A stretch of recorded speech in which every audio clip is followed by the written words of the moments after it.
Assalamualaikum warahmatullahi wabarakatuh. Shalom, salam sejahtera untuk kita semua. Yang saya hormati Bapak Ibu dosen penguji dan Bapak Ibu dosen pembimbing. Puji dan syukur saya panjatkan kehadirat Tuhan Yang Maha Esa karena atas kebaikannya saya bisa mengikuti ujian PKL di pagi hari ini dengan sehat dan selamat. Perkenalkan, nama saya Dewi Sinta Mata dengan NIM 2023 51 0017 dengan program studi teknik kimia. Pada kesempatan ini saya akan mempresentasikan hasil praktek kerja lapangan saya yang telah saya laksanakan. Presentasi ini akan membahas latar belakang PKL, profil perusahaan, aktivitas pengalaman kerja yang dilakukan, hasil yang diperoleh selama pelaksanaan PKL, serta kesimpulan dan saran. Saya mengucapkan terima kasih kepada Bapak Ibu dosen penguji, Bapak Ibu dosen pembimbing atas kesempatan yang diberikan. Saya juga memohon kritik dan saran yang membangun bagi bahan evaluasi dan membangun diri saya untuk masa yang mendatang. Baik, tanpa berlama-lama saya akan mempresentasikan hasil praktek kerja lapangan saya.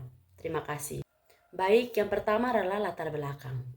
Pembangunan infrastruktur merupakan salah satu faktor penting dalam pendukung pertumbuhan ekonomi dan kemajuan satu negara. Laboratorium Pengujian Teknik Dinas PUPR Provinsi NTT merupakan fasilitas yang memiliki peran penting dalam proses pengujian dan analisis kualitas material instruksi. Laboratorium ini melakukan berbagai pengujian untuk memastikan bahwa material yang digunakan dalam pembangunan proyek infrastruktur melalui persyaratan teknis dan keselamatan yang telah ditetapkan oleh standar nasional dan internasional. Yang kedua adalah rumusan masalah. Bagaimana proses pengujian bahan konstruksi di Laboratorium Pengujian Teknik Dinas PUPR Provinsi Nusa Tenggara Timur. Berikut adalah tujuan: mengetahui proses pengujian bahan konstruksi di Laboratorium Penguji Teknik Dinas PUPR Provinsi Nusa Tenggara. Berikutnya adalah gambaran umum. Dinas PUPR Provinsi Nusa Tenggara Timur sendiri pada tahun 1958 dengan nama Dinas PU, Pekerja Umum. Dengan berbagai pertimbangan, nama Dinas PU diganti menjadi Dinas Pekerja Umum dan Penata Ruang. Namun beberapa waktu berubah menjadi Dinas Pekerja Umum dan Perumahan Rakyat. Laboratorium Pengujian Teknik Dinas PUPR Provinsi Nusa Tenggara Timur sendiri berdiri pada tahun 1990. Laboratorium pengujian berada pada saksi pembangunan di bidang bina marga, yaitu seksi pembangunan dan laboratorium teknik. Berikutnya adalah struktur pekerja di laboratorium. Yang pertama yaitu ada Kepala Dinas PUPR NTT, Kepala Dinas PUPR Provinsi NTT, Kepala Seksi Pembangunan dan Laboratorium Teknik, Koordinator Teknik, Koordinator Teknik. Yang berikutnya yaitu staf teknisi laboratorium, penyelia laboratorium, staf penerima contoh uji, dan staf administrasi. Yang terakhir yaitu staf mutu. Yang berikutnya adalah bahan-bahan yang diuji. Yang pertama, bahan yang kami uji di sana yaitu aspal. Aspal adalah cairan lengket hitam, cairan yang sangat kental atau berbentuk fraksi minyak bumi setelah padat. Prosedur seperti ini dapat ditemukan dalam deposit alam atau mungkin produk olahan dan digolongkan sebagai ter. Penggunaan utama 70% adalah dalam konstruksi jalan, di mana ia digunakan sebagai perekat atau pemikat yang dicampur dengan partikel agregat untuk membuat beton aspal. Kegunaan utama lainnya adalah untuk membentuk anti air, bitumen, termasuk produksi kain felt, dan untuk menyegel atap datar. Aspal adalah bahan berwarna hitam, coklat atau coklat tua yang bersifat lengket dan tanah air. Secara umum, aspal merupakan material hasil olahan minyak bumi, aspal minyak, atau berasal dari aspal alam. Bahan keduanya adalah agregat. Penggunaan utama 70% aspal adalah dalam konstruksi jalan, di mana digunakan sebagai perekat atau pemikat yang dicampur dengan partikel agregat. Untuk membuat beton aspal, kegunaan utama ialah untuk produksi anti air, bitumen, termasuk produksi kain felt.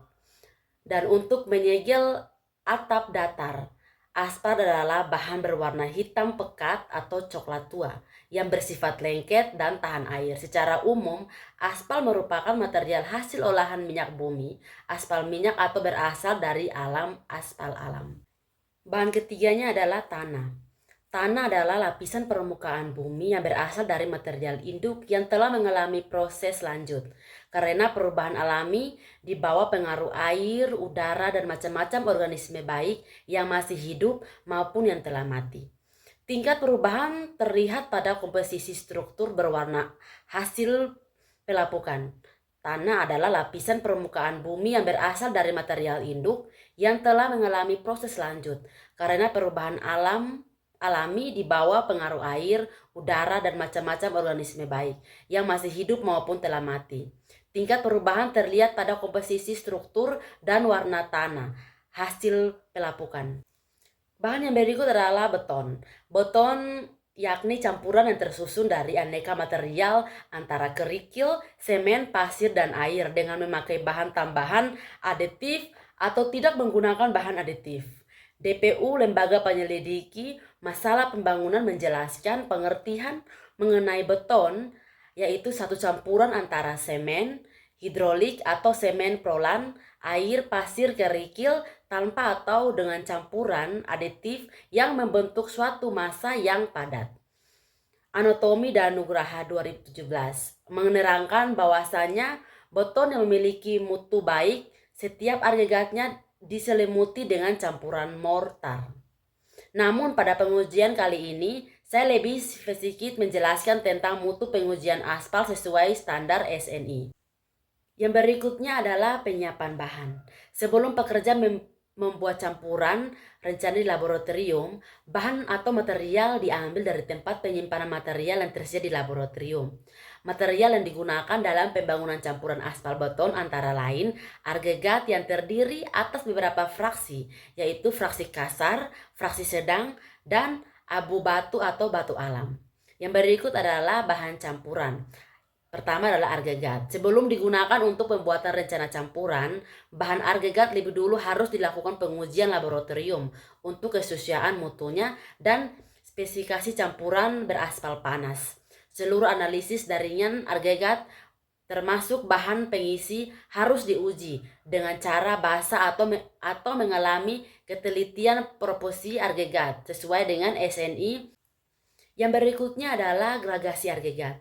Gradasi agregat ini adalah distribusi ukuran partikel agregat kerikil pasir batu atau batu pecah dalam campuran yang digunakan dalam konstruksi terutama pada beton dan campuran aspal. Gradasi ini sangat penting karena memengaruhi kekuatan daya tahan dan kemampuan kerja dari campuran tersebut. Yang berikutnya adalah aspal keras.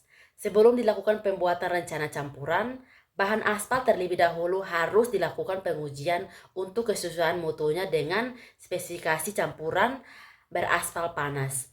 Aspek-aspek yang diuji berupa penetrasi, temperatur, viskositas, titik lembek,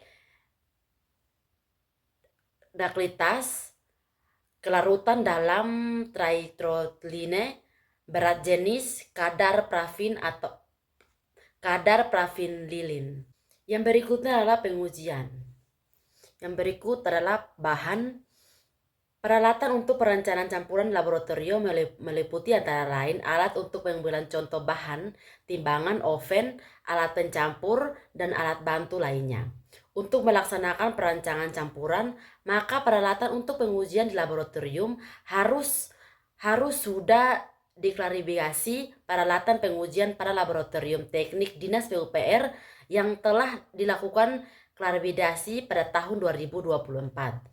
Berikut adalah proses perencanaan, data-data hasil pengujian, penyusunan garasi campuran, penetapan garasi agregat gabungan. Di sini juga kita menggunakan hitungan perkiraan kadar aspal rancana. Kadar aspal tengah dapat ditentukan dengan penggunaan rumus atau persamaan, yaitu yang dikenal dengan perkiraan kadar aspal rencana PB sama dengan 0,35% Ca tambah 0,45% Fa tambah 0,18% Ff tambah K. Yang berikutnya adalah pembuatan benda uji dalam percobaan uji marsal sesuai dengan SNI 06 249 1991. Untuk mendapatkan kadar aspal optimum, dibuat kira-kira 18 buah benda uji dengan variasi kadar aspal masing-masing berbeda. 0,5% kadar aspal yang dipilih harus sedemikian rupa sehingga dua kadar aspal yang kurang dari nilai kadar aspal tengah dan tiga kadar aspal yang lebih besar dari nilai kadar aspal tengah. Berikut adalah pengujian abrasi. Pengujian abrasi bertujuan untuk mengetahui daya tahan agregat terhadap keusan atau abrasi akibat gaya gesek selama pelayanan jalan. Uji ini penting karena agregat yang aus dengan cepat dapat mengurangi kekuatan daya dukung dan umur jalan. Diambil agregat dan keringkan dalam oven pada suhu 105 sampai 110 derajat Celcius hingga berat konstan.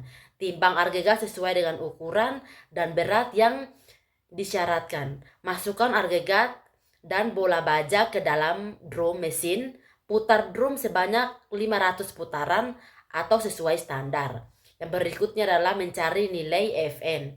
Hitung besaran volumetik dari campuran yaitu rongga di antara agregat FMA, rongga dalam campuran FIM, dan rongga terisi aspal FVA untuk mencari nilai FIM pada kepadatan mutlak. Penggabungan agregat. Kombinasi garansi agregat campuran dinyatakan dalam persen berat. Agregat harus memenuhi batas-batas garansi agregat seperti tercantum spesifikasi dalam memilih garansi gabungan kecuali untuk garansi latar dan latastone. Untuk campuran laston dalam pedoman dikenal istilah-istilah kurva, Fuller, titik kontrol, garansi, dan garansi larangan. Yang berikut adalah pengujian marsal. Dengan melakukan pengujian marsal, kita dapat mengetahui karakteristik campuran yang direncanakan memenuhi kriteria yang telah ditentukan. Hasil pengujian marsal meliputi nilai stabilitas, pelelehan, flow atau FMA, pengaruh rongga udara dalam campuran FIM, pengaruh rongga tersi aspal FVA, dan padatan. Yang berikutnya adalah kesimpulan. Berdasarkan hasil magang dan analisis pengujian di Laboratorium Teknik PUPR Nusa Tenggara Timur, dapat disimpulkan beberapa poin utama terkait kualitas bahan konstruksi pada proyek infrastruktur. Yang pertama adalah pengujian laboratorium terhadap bahan konstruksi seperti aspal sangat penting untuk memastikan material yang digunakan memenuhi standar mutu yang ditetapkan, khususnya Standar Nasional Indonesia atau SNI dan spesifikasi bina marga yang berlaku. Yang kedua yaitu proses pengujian meliputi pengujian karakteristik material sampai terbentuknya satu dokumen JMD aspal diperlukan 25 hari kerja sesuai dengan SOP Dinas PUPR Provinsi Nusa Tenggara Timur. Yang ketiga yaitu hasil pengujian menunjukkan bahwa kualitas bahan sangat diperlu untuk kombinasi campuran. Yang keempat yaitu pengawas mutu secara berkala baik dilakukan maupun di lapangan sangat diperlukan untuk mencegah terjadinya penyimpangan spesifikasi teknik dan memastikan hasil konstruksi sesuai dengan perencanaan. Yang berikut adalah data hasil pengujian laboratorium menjadi dasar autentik dalam menentukan layak atau tidaknya material digunakan pada proyek, serta sebagai bahan evaluasi dan rekomendasi untuk memperbaiki mutu pekerja di masa yang mendatang.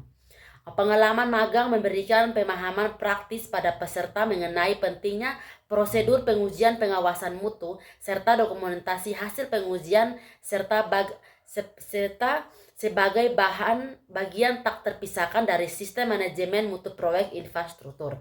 Secara keseluruhan, pengujian kualitas bahan konstruksi di laboratorium terbukti krusial dan menjamin mutu dan keberhasilan proyek infrastruktur serta memberikan kontribusi nyata dalam pengawasan dan meningkatkan kualitas hasil pekerja di lapangan. Demikian penerapan hasil praktek kerja lapangan yang dapat saya sampaikan melalui kegiatan PKL ini. Saya memperoleh pengalaman dan wawasan yang sangat berharga dalam penerapan ilmu teknik kimia di dunia kerja maupun pengembangan keterampilan profesi seperti disiplin, bertanggung jawab, komunikasi, dan kerjasama tim. Saya menyadari bahwa laporan maupun presentasi yang saya sampaikan masih memiliki kekurangan. Oleh karena itu, saya dengan rendah hati mengharapkan kritik dan saran dan masukan yang membangun dari Bapak Ibu dosen penguji dan dosen pembimbing untuk sebagai bahan evaluasi dan perbaikan di masa yang mendatang. Akhir kata, saya menyampaikan terima kasih kepada Bapak Ibu dosen penguji dan dosen pembimbing serta seluruh pihak yang telah memberikan perhatian kesempatan kepada saya untuk menerapkan hasil praktek kerja lapangan ini.